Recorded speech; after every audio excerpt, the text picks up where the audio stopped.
say about Causey, the way he responded after the sixth inning?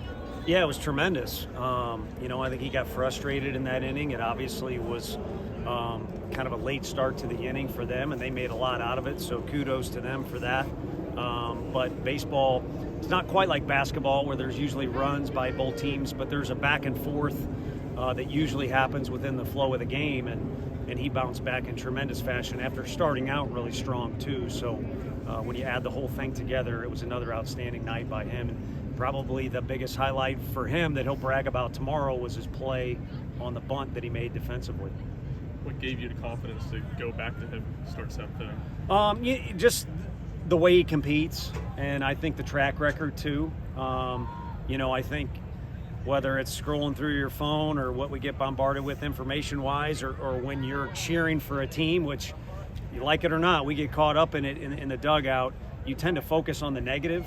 But if you look at his whole body of work and you look at how he goes about his business and you look at how he's throwing the ball tonight, you basically got a situation where he just misses on a couple pitches, and then they put a couple hits together, which you're not going to hold down their offense completely. There's too many guys in there that are capable and too many guys that are experienced for Vanderbilt. So overall, there wasn't much hesitation from us at all. What did you see from Billy? Feel like you're not going to hold down your offense either. No, I mean, hey, it's happened. We had to grind through some wins in different ways against Missouri. Last Tuesday was I don't even remember how we won, but it just find a way to win. So, it is on our side. You would say the same thing. I'd like to think, regardless of who we're playing, there's experience there. There's a lot of options. We use 3 different guys at our DH spot tonight. And if our guys have the right mindset and they're scratching and clawing the whole game, then yeah, you'd like to think there's going to be a way they can produce at the very least some quality at-bats. What did you see from Billy and Kavares to lead off the 8th inning there?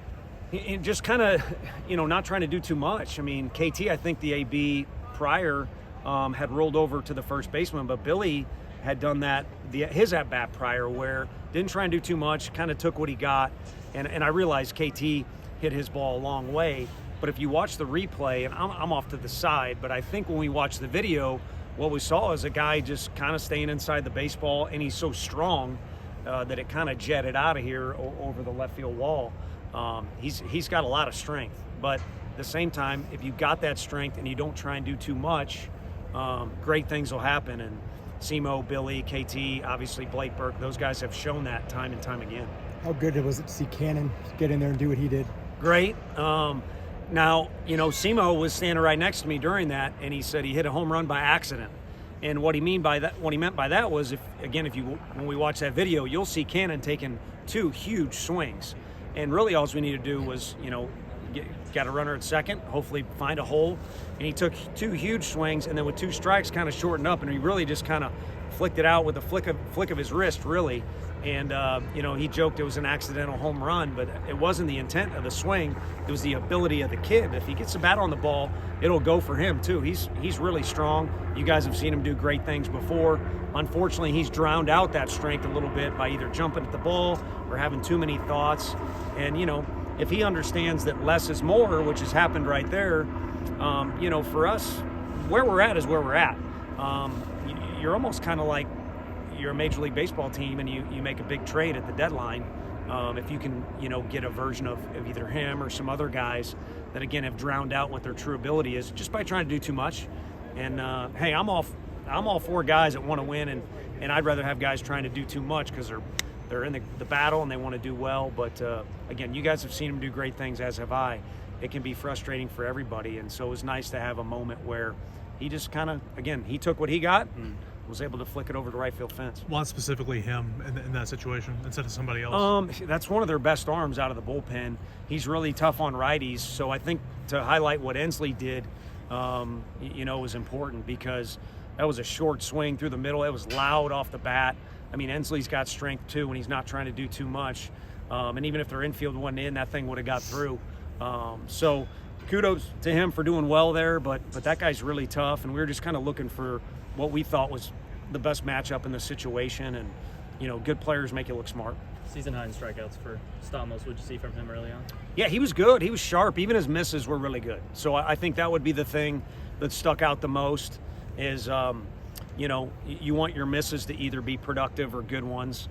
that can sound kind of backwards if you haven't messed with pitchers or you haven't, coached before. But I think he was sharp, and I think he's gaining some momentum as far as understanding what his role is, how to handle it, and things like that, and how to do so on the road as well as at home.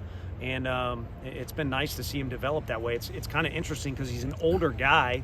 I mean, I don't even know how old the kid is. I know, being from Cal, he's got a lot of experience at that school. But it's kind of nice to see a kid still at that age be able to learn some new things and to develop a little bit. And I think he's been in the process of doing that. Having been without Russell the way you have, how big has it been to have this set up on Friday with Stamos and Causey work as well as it has for you here lately?